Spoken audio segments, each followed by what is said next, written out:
कभी ना कभी हर इंसान के मन में ये सवाल जरूर उठता है कि आखिर भगवान बुरे लोगों को सफल क्यों होने देते हैं। क्यों कई बार जो लोग कपट, छल, झूठ, स्वार्थ और कठोरता से काम लेते हैं वही जल्दी आगे बढ़ जाते हैं, और जो लोग ईमानदारी, सरलता और सच्चाई को पकड़कर चलते हैं उनके जीवन में संघर्ष ही संघर्ष दिखाई देता है।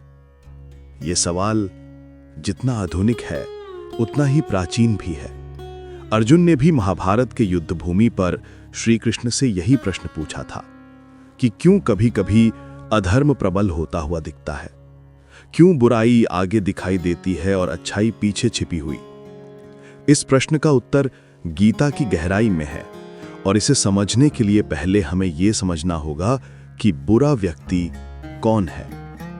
गीता कहती है कि बुरा व्यक्ति कोई राक्षस नहीं होता, वो बस अपने ही भीतर के अंधकार में उलझा होता है। उसके लोभ, उसके भय, उसकी असुरक्षा और उसके अहंकार ने उसे अज्ञान के जाल में बांध दिया होता है। उसका मन धुंधला हो जाता है और वही धुंधलापन उसके निर्णयों का मार्ग बन जाता है। गीता में कहा है, अविद्या विनाशाय, अर्थात अज्ञान अंततः विनाश की ओर ले जाता है। ये बात स्पष्ट करती है कि बुराई का रास्ता कभी स्थायी नहीं होता, लेकिन फिर भी प्रश्न उठता है कि यदि ये रास्ता विनाशकारी है तो फिर शुरुआत में वही लोग अधिक सफल क्यों दिखते हैं। इसका उत्तर सफलता की हमारी समझ में छुपा है। हम सफलता को बाहरी चीजों से जोड़ देते हैं, धन, प्रसिद्धि, शक्ति, बाहरी प्रभाव, भौतिक आराम। लेकिन गीता सफलता को इन चीजों से नहीं जोड़ती। कृष्ण सफलता को आंतरिक स्थिरता और शांति कहते हैं। वो कहते हैं, सिद्धि सिद्ध्यो समो भूत्वा समत्वम योग उच्यते।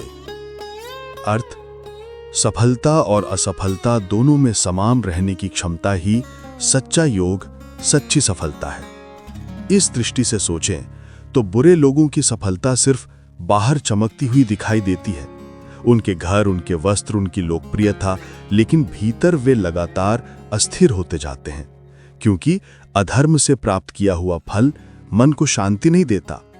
गीता में कहा गया, अशांतस्य कुतः सुखम। जिसके दिल में शांति नहीं उसे सुख कहां से मिलेगा। हम जब किसी बुरे व्यक्ति की सफलता देखते हैं तो केवल उसका बाहरी रूप देखते हैं, उसके घर, उसके वस्त्र, उसकी लोकप्रियता, लेकिन हम ये नहीं देख पाते कि वो रात में कैसा सोता है, उसके मन में क्या तनाव है, उसका दिल कितना भय और असुरक्षा से भरा है, वो अकेले में कितना असंतुष्ट है।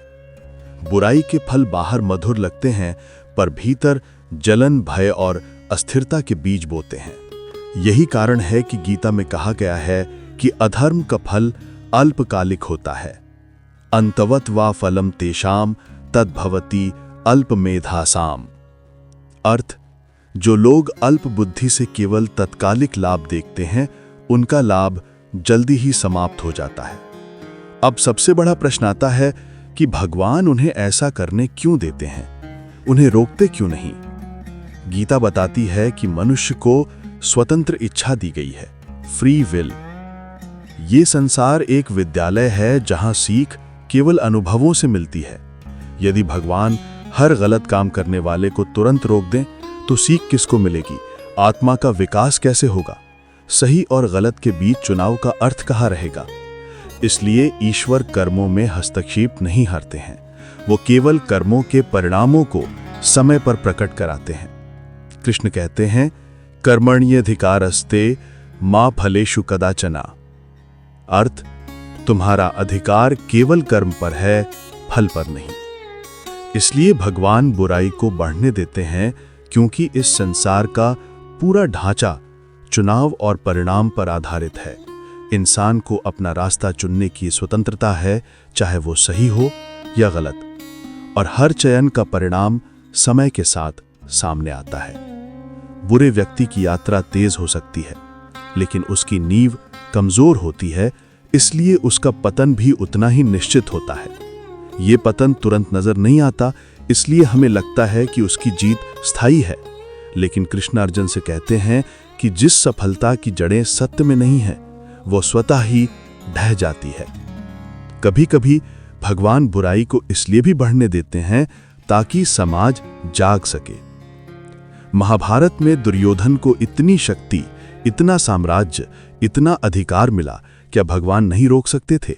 लेकिन यदि दुर्योधन तुरंत गिर जाता तो दुनिया को यह समझ ही नहीं आता कि अधर्म से साम्राज्य खड़ा तो किया जा सकता है लेकिन टिकाया नहीं जा सकता। दुनिया को यह सीख स्वयं घटनाओं के माध्यम से मिले, इसलिए भगवान उसे आगे बढ़ने देते हैं। कई बार बुराई का ऊंचा उठना अच्छाई के पुनर्जागरण का सबसे बड़ा कारण बन जाता है। दूसरी तरफ बुरे लोगों की सफलता कई बार अच्छे लोगों की परीक्षा भी बनती है। ये परख है कि क्या आप अपने धर्म पर स्थिर रहेंगे या दूसरों की गति देखकर अपने मूल्यों को छोड़ देंगे। गीता इस पर बहुत स्पष्ट है। मत्सरः सर्व पापानां मूलम।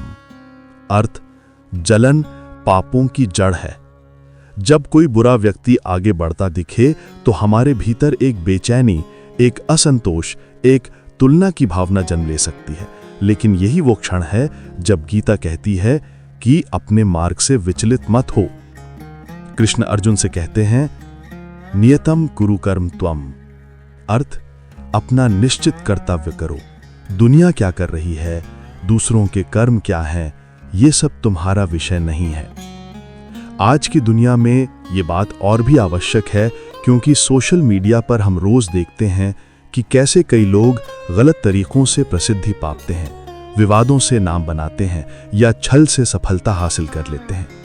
ये देखकर अच्छे लोग सोचते हैं कि क्या रास्ता बदलना चाहिए, लेकिन गीता कहती है नहीं। अच्छाई का मार्ग भले धीमा हो लेकिन उसका फल स्थायी होता है। बुराई का मार्ग तेज हो सकता है लेकिन उसका परिणाम क्षणिक है और मन को खोखला कर देता है। हम ये भूल जाते हैं कि जीवन केवल बाहरी उपलब्धियों की कहानी नहीं है। जीवन भीतर स्थापित होने की यात्रा है। आप जितना भीतर से शांत, स्थिर और दृढ़ बनते हैं उतना बाहरी परिस्थितियां आपको कम हिलाती हैं। और ये स्थिरता केवल सत्य और धर्म के मार्ग पर चलने से मिलती है। इसीलिए कृष्ण कहते हैं, योग क्षेमम वहाम्यहम्। अर्थ, जो सत्य के मार्ग पर चलता है उसका योगक्षेम अर्थात उसका कल्याण मैं स्वयं उठाता हूं। ये शब्द केवल वादा नहीं है, ये आध्यात्मिक नियम है। इसका मतलब है कि अच्छा इंसान कभी अकेला नहीं होता। उसकी यात्रा शायद कठिन हो लेकिन उसके पीछे एक अदृश्य शक्ति पूरी तरह से खड़ी होती है। उसकी सुरक्षा, उसका कल्याण, उसकी यात्रा सब ईश्वर की निगरानी में होता है। जब हम कहते हैं कि बुरे लोग सफल हो रहे हैं तो हम केवल आधी तस्वीर देख रहे होते हैं। उनकी बाहरी प्रगति देख लेते हैं लेकिन उनके भीतर की गिरावट नहीं देख पाते। कई बार भीतर की टूटन, अपराध बोध, डर, असुरक्षा और नकारात्मकता उनका पीछा करती रहती है। उससे बड़ी सजा कुछ नहीं। जबकि अच्छे व्यक्ति का संघर्ष उसे भीतर से और मजबूत करता है। वो धैर्य सीखता है, आत्मविश्वास सीखता है, त्याग सीखता है, साहस सीखता है। और ये गुण ही जीवन को सुंदर बनाते हैं। ये गुण ही अंत में जीवन का बड़ा धन बनते हैं। धीरे धीरे समय के साथ बुराई अपने ही भार से गिरती है और अच्छाई अपने ही गहराई से उठती है। जीवन में सब कुछ समय की गति से चलता है। न किसी का पतन तुरंत होता है, न किसी का उत्थान तुरंत। लेकिन जो सत्य में टिके हैं वे अंततः ऊंचे उठते ही हैं। कृष्ण कहते हैं, धर्मो रक्षति रक्षतः। जो धर्म की रक्षा करता है, धर्म उसकी रक्षा करता है। और यही इस पूरे प्रश्न का अंतिम उत्तर है कि भगवान बुरे लोगों को सफल इसलिए होने देते हैं क्योंकि उन्हें भी अपने कर्मों के अनुभव की आवश्यकता है। ये संसार सीखने का स्थान है और जो अच्छे लोग संघर्ष कर रहे हैं, ये संघर्ष उनकी आत्मा को मजबूत करता है, उन्हें ऊंचा उठाता है, उन्हें शांत करता है और उन्हें वो आंतरिक बल देता है जो किसी भी बाहरी सफलता से लाख गुना अधिक मूल्यवान है। अधर्म की उड़ान तेज हो सकती है पर छोटी होती है। धर्म की यात्रा धीमी हो सकती है पर अनंत होती है। बुराई ऊपर उठ सकती है, लेकिन उसकी जड़ें कमजोर होती हैं। अच्छाई धीरे बढ़ती है, लेकिन उसकी जड़ें इतनी गहरी होती हैं कि कोई आंधी उसे गिरा नहीं पाती है। इसलिए चिंतित ना हो, सत्य का मार्ग कठिन हो सकता है, पर वो अंत में विजय ही देता है। बुराई दिखने में चमक सकती है, लेकिन उसका अंत निश्चित है। और अच्छाई की जीत भले देर से मिले, पर वो स्थायी, शांतिपूर्ण और दिव्य होती है। यही गीता का उत्तर है और यही जीवन का अंतिम नियम है। सत्य देर से जीतता है, पर सदा जीतता है।